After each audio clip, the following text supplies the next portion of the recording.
Hello and welcome. I'm Riz Khan. As a journalist working in international broadcast news, I've been fortunate to witness an incredible evolution in the industry, such as the remarkable advances in technology.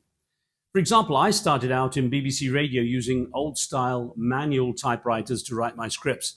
Forget the idea of having a laptop. I witnessed the introduction of 24-hour news channels. In fact, I helped to launch the three biggest ones. And I saw the advent of breaking news, where the public could now see and hear what was happening as it was happening.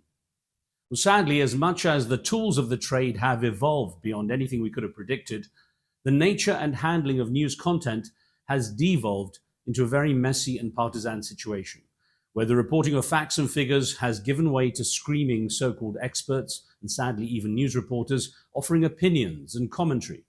It means that people are now being fed content that is designed to suit their own views, manipulated to enhance their confirmation bias rather than an objective picture that allows them to make up their own minds based on the facts. It traps them in a very limited echo chamber. We now live in a world of so-called fake news, fake facts, whatever that's supposed to mean, and the really terrifying advance of AI-generated deep fake content that's almost impossible to distinguish from the truth. To illustrate the issue, I often show people the following, starting with a very clever TV advert called Points of View that the British newspaper The Guardian released back in 1986. An event seen from one point of view gives one impression. The first angle shows a skinhead running away as if he's done something wrong and been spotted. The second point of view looks like he's attacking an older man walking down the street. Seen from another point of view, it gives quite a different impression. While the third perspective, the actual story, shows the skinhead is actually saving the gentleman from danger as bricks fall from a building site. But it's only when you get the whole picture you can fully understand what's going on. Sadly, fake news and partisan journalism has pushed aside critical thinking, and people are now easily convinced to believe in things that are actually fake. Here, Britain's Prince William seems to be publicly offering a very rude gesture, although when you see it from another angle, he's simply announcing that he's become the father of 3 children. In this image, used on the front of what would be considered a very respectable newspaper, Turkey's president seems to be bent in a subservient manner, kissing the hand of the US president, although a video of what happened clearly shows he was simply getting up while greeting the US leader.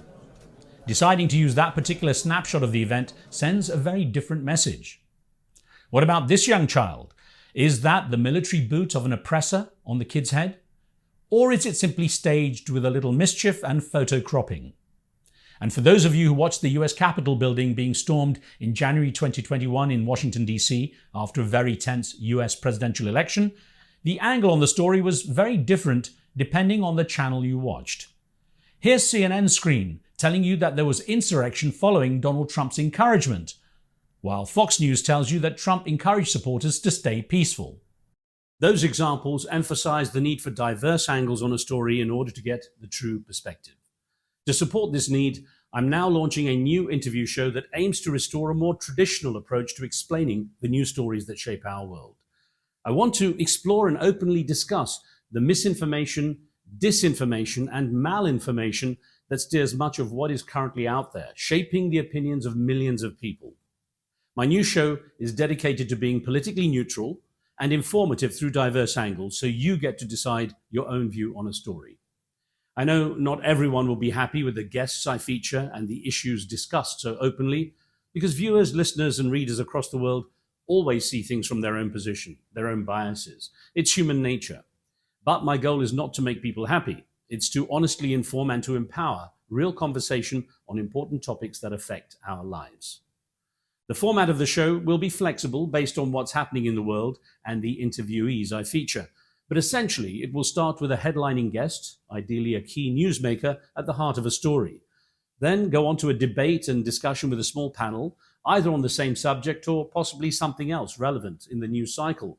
And I would end the show with something perhaps a little more uplifting, for example, featuring celebrities from the world of entertainment, arts, or sports.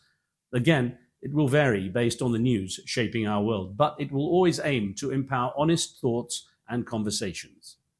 It's also very important for me that you who follow the show have a voice. So we will also produce a feedback program called Connect, where you can have your thoughts and comments featured through video, audio, or text. Just get in touch with us. I look forward to engaging with you as we aim to return to good journalism based on facts and open discussion. Please look out for the new Riz Khan Show, Empowering Conversation.